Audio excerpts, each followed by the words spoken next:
You're trying to do well in a class, and you get a bad grade. Okay, so you're in this little frame, you want to get a good grade, that isn't happening, you got a bad grade. Okay, what is it that's manifesting itself as the bad grade? Well, you could say, well, it's a C minus on a piece of paper. It's like, well, that's, really? No. That's the objective manifestation. You got a piece of paper with a C minus. The value-free proposition is that you've been delivered a piece of paper with a curve on it and a little, negative sign. Well, you say, well, that's what that is. Well, it's as dopey as thinking, well, here you got your failing grade, you go into the lab and you weigh it on a scale, and then you burn it and see what it was made of. It's like, well, why did I get so upset about that? It's just paper. It's like, no, that's not just paper. It's an entity that exists in a web of connections. The fact that it's signified by paper is almost completely irrelevant. What is it? The answer is, you don't know.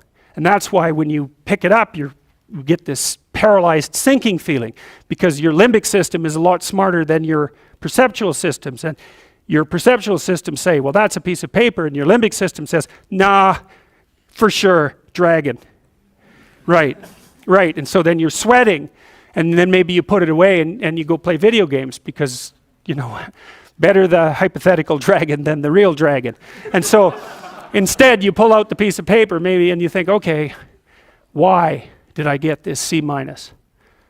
Well, that's a hell of a question, isn't it? It's like, maybe you're stupid. Well, that could be, or at least stupid compared to who you think you are. Like that's the real horror that's lurking there, right? It's like, oh, I thought I was kind of smart. That's a proposition of the highest order. I thought I was kind of smart. It's like, yeah, well, what about this C minus? It's like, well, that goddamn professor, right? That's the first thing. I've been attacked by a predator. That's the first response, right? So it's a nonsensical message. It's just delivered by someone evil and predatory. Well, that's, possible, but I wouldn't go there. I wouldn't go there first necessarily. So, but then say you don't go there. Okay, well, so what is this exactly? Do you not know what you thought you knew? Are you not who you think you are? Do you not work hard enough? Are your values not organized properly? Do you misuse your time? Are you in the wrong field? Is the way you're construing your life completely inappropriate? Are you acting out what your parents wanted you to do and you're pissed off about it, so you're only running at 40% to spite them, despite the fact that they're paying $25,000 a year for your education? Because that's a fun game. Yeah, I'll go do what you want me to do, but I'll fail. But not completely, because then that wouldn't cost you very much. I'll just fail a little bit, so that you have to spend all that money forcing me to do what I don't want to do, but you'll never get to escape from it. And then every time we interact, I'll stab you in various ways that you don't quite understand, just to show you how irritated I am that I happen to be acting out the destiny that you've put forward for me. So maybe that's part of the dragon, right? And then that pulls in the whole parent thing. And these are bottomless pits often. When you're in the world and something objects to you, something that matters objects to you, then in the entire unrealized world is in that thing that objects. It's all tangled up inside it. That's why it's the great dragon of chaos. It's everything that's outside of your conceptual structure. And what is that? It's everything that lurks outside of your walled city. And it's manifested itself like the snake in the garden. And the easiest thing to do is say, I'm not having anything to do with that. But the problem with that is, well, you get your C minus and you don't do anything about it. Maybe you're a little bitter and more resentful and your study habits get a little worse. So the next time you get like a D plus, and then you collect a bunch of Fs, and then you stop going to school, and then you stop showering, right? Then you end up jumping off the bridge. And so that's how the dragon eats you when you don't pay attention to it. And so it's no bloody wonder that people avoid, It's really no wonder that they avoid, because error messages contain within them the implicit world. Now, the upside of that is, well, they contain within them the implicit world. And the world isn't all negative. And so maybe you get your C minus, and that's actually the best gift you ever got, because somebody finally took you and went, whack, clue in. And so you take that apart and you think, oh, I don't know how to write. I don't know how to think. I've never read anything in my life. My study habits are abysmal, like maybe I'm working at 2% efficiency, which is probably, I would suspect that, some of you aren't doing that, but I bet there's 30 to 50% of the people in the room are working at 2% efficiency. It's like, that's so to find that out is so optimistic. I mean, if you're barely hanging in there, but you're only working at 2%, you might imagine what you could have as a life if you're working at like 50%. So the C minus can be the best gift you ever had, and that's the gold that the dragon hoards, right? That's exactly what that means. And so, well, so you're moving from point A to point B in your little circumscribed world. You've made everything invisible, and as long as that works, then your theory's good enough. It's accurate enough. It's true enough. You're in your little paradise.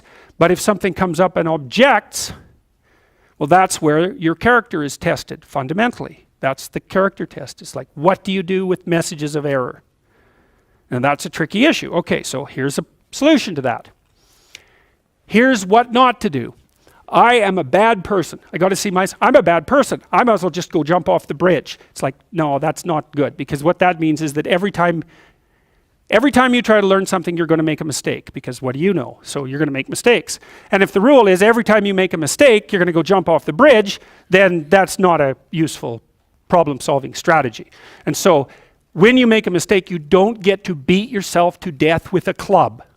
It's a bad strategy, and you'll have your internal tyrant in there who's perfectly happy about doing that. That's the, overactive superego that Freud talked about. Maybe it came to you via a parent who was too authoritarian, or a grandparent, or maybe it's just you because you're disagreeable and neurotic, and so you'll take or hyper-conscientious. You'll take yourself apart. Well, so you've got a problem. Something has objected to you. Then the question is, well, what does that mean? Well, maybe you're not looking at the world right. Maybe your goals are wrong. Maybe you're not acting properly. It's okay. So the question that arises when an obstacle emerges is, which part of this structure needs attention? And the first answer can't be all of it. Which is why when you're arguing with someone in an intimate relationship, and you're angry at them, and you want to win, which is a big mistake, you want to win, you say, well, this is what you're like. Here's another 10 examples of how you've done that in the past, and I can enumerate more of them if you'd like. And so that's actually what you're like, and I've tried fixing you and it didn't work, and so it looks like you're going to be like that up into the future, and you're basically saying to them, well, you're a bad person, and the only thing they can do is either collapse or punch you. And punching you is actually better than collapsing. You know what I mean? It's such a counterproductive way of arguing. You don't leave the person any out. And so maybe, well, they're civilized, so it doesn't get physical. Well, maybe that's good and maybe it isn't. But then they end up either really not happy with you in a way that they will manifest the first possible opportunity they get, or they have to go off in the corner and cringe. It's like, great, you won. It's like now your partner's either hates you or is cringing. It's great. That's a real good victory, man. Rack up about 100 victories like that, and you'll be in divorce court and spending $250,000 while being miserable about it. Yeah. So anyway, something objects to you, and you think, okay, well, I need to take myself apart, right? Because there's a piece that's broken somewhere, and then you might think, well, let's assume it's a little piece to begin with. That's the right mechanism. It's like, okay, you got a C minus. That doesn't prove that you're stupid. And now it implies that you might be stupid, but it doesn't, right, really, it does, and that's why you don't want to look at it. Maybe it implies that you're lazy, or implies that you're ignorant, or like it implies all sorts of terrible. Might imply that you're a bad person even. But you don't want to leap to that, and that's sort of the proclamation of innocence before guilt. Assume that you're the least amount of reprehensible and ignorant possible. And so then you look at the micro routines. It's okay, well, I got a C minus in this course. Maybe I should study for that course 15 minutes more a day for the next 3 months. And then you ask yourself, do you think you could do that? No, I'm too useless. Okay, how about 15 minutes every second day? You think you could do that? You put it in your schedule, like 15 minutes every second day in the morning.